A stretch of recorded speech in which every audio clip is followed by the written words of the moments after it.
Good morning, and thank you for your subscriber support. Very much appreciate this, and also that.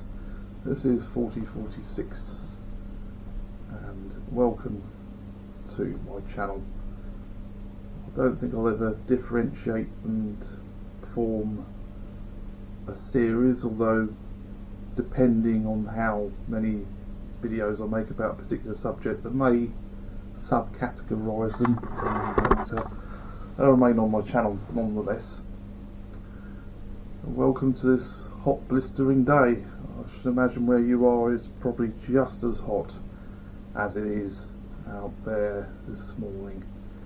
Well, and also this afternoon. Luckily for me today, my working environment will be air conditioned, unlike yesterday where it was more or less a sweat box.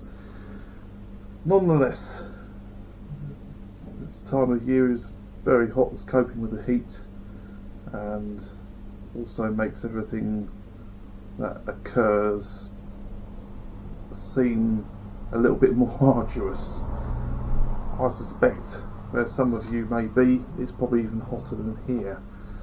Last year we had our hottest day of the year in this country at 40 degrees centigrade. That's not so good with Fahrenheit. The old system of centigrade just seems to make more sense to me, even though there is a book called Fahrenheit 411, I believe, which deals with the burning of books by the populace. So if it was like a painting, or just say for example Charles Dickens or something like that, it would be taken by what they would dub the firemen and destroyed. It's very bizarre because the current world we live in, everybody, just like in that book, watch TV screens, tablet screens, and mobile phone screens, even computer screens, a lot of the time of the day. It's not quite as bad as 1984, where you can't even turn the television off, it's on all the time and you're under surveillance. However, the surveillance in the real world is a bit more malign, where you talk about something and you happen to have your mobile phone on, and literally as soon as you look on the internet or anything like that, it will recommend something to do with what you were talking about, which is a very scary thing. More or less the same as with webcams, that people can hack into your webcams and look at what you're doing. That's why I think Bill Gates, or director of Google, always had a bit of blue tack over there, or a piece of tape over their webcams, so that they couldn't be used for nefarious purposes. I digress. I think today is one of those days where you sort of think about those sort of things. I mean, in 1984 it was a police state, so you had something a bit like the closest I can think of is the Stasi that operated in East Germany. Now that was a Soviet thing which was sponsored by the Soviet government, among many other things that it did at the time. It's theorised that they had 4 million informants, which is staggering, considering that the populations across the world at the time were a lot less than they are today. However, these things always run their course and are dismantled. The only problem is the victors learn what that power did and then implement them in their own security services.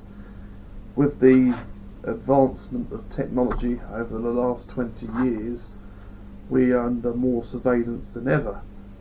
Most of us, like myself, take it for granted much of the time, but in my line of work we can have body worn video as a tool at our disposal. Now, how it's used is a different matter, but it's not active all the time, so it can be activated. It records 3 seconds of video before you activate it, and once you've activated it, then that's that really, until you use that video as evidence. The same as a bit like CCTV being used in evidence. In many cities, in many countries all around the world, the rise of CCTV has been both a blessing and a curse. The blessing is that, yes, it keeps our streets safer, but the curse is how much of our lives do we want to be monitored? Privacy is a very important thing. I mean, it may seem a slight hypocrisy, the fact that I'm in front of a camera making a video about this right now, but I think the reality is it's nice to be able to have the freedom to put that viewpoint across. There's some countries in this world, and not trying to get into politics at all, because that is one of the golden rules. So this is a more a quality of life, I suppose, where you can't make videos like this, where you cannot share your opinions because they may not be supported by the state. So we do take it for granted that we can do this, all of this, and there's no repercussions unless you start talking about you get politically charged, or you lean one side of the political fence or the other side of the political fence. It's nice to make, you know, that 18th millionth cat video, for example. You know, the world must see your cat. I mean, I have my own pets, which I may do a video about in the future. Not everybody likes them, but he's a fancy rat, imaginatively entitled Chili. You might be able to hear him eating at the moment, but I'm leaving him alone because it's a hot day, and this is probably not the right time of the day, even though it's cooler than what this afternoon will be like. I digress. I mean, I think we do take for granted what we can and cannot do. Sort of every day, for whatever turns out to be right, let's be thankful for, really. I think, yes, there's going to be trials and tribulations along the way. You're all dealing with various different things. I myself are dealing with several things that I do not wish to discuss at the moment, but they're family, business side of things, the same as some of you are having issues at the moment with family. You can choose your friends, but you can't choose your family. However, luckily my family is rather small, so anything that does happen is sorted, and luckily for me, my family life is a relatively drama-free zone. I should imagine some of those that are viewing this video probably would like that to be the same for them. I wasn't planning to talk about this, but it just seemed prevalent to do so. It just feels that everything that you take for granted, I mean, just for another example, water. water is becoming a big issue because there are just like here, in next month there'll probably be a hosepipe ban, no doubt.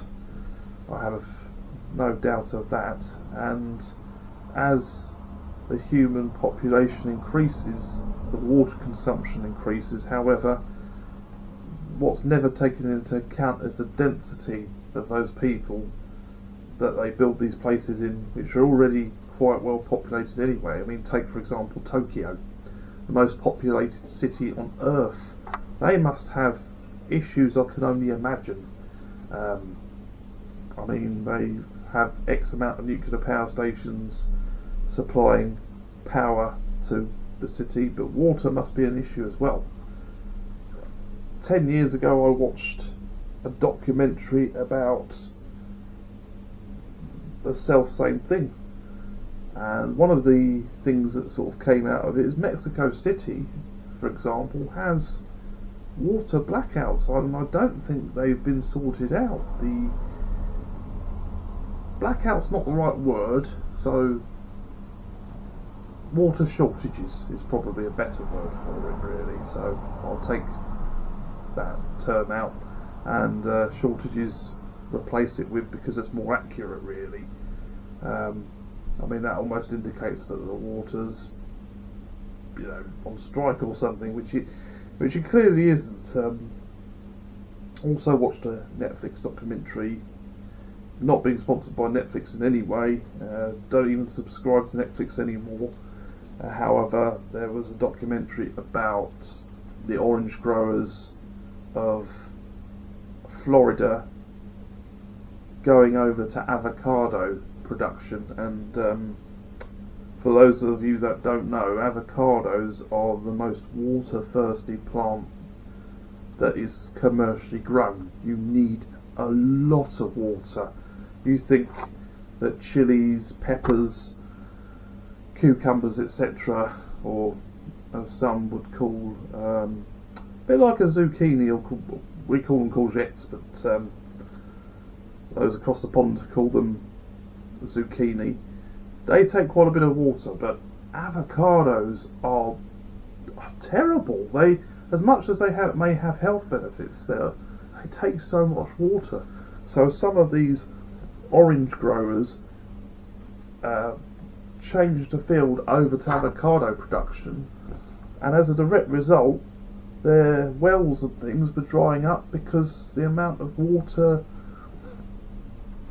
that avocados take to grow, which is quite terrifying.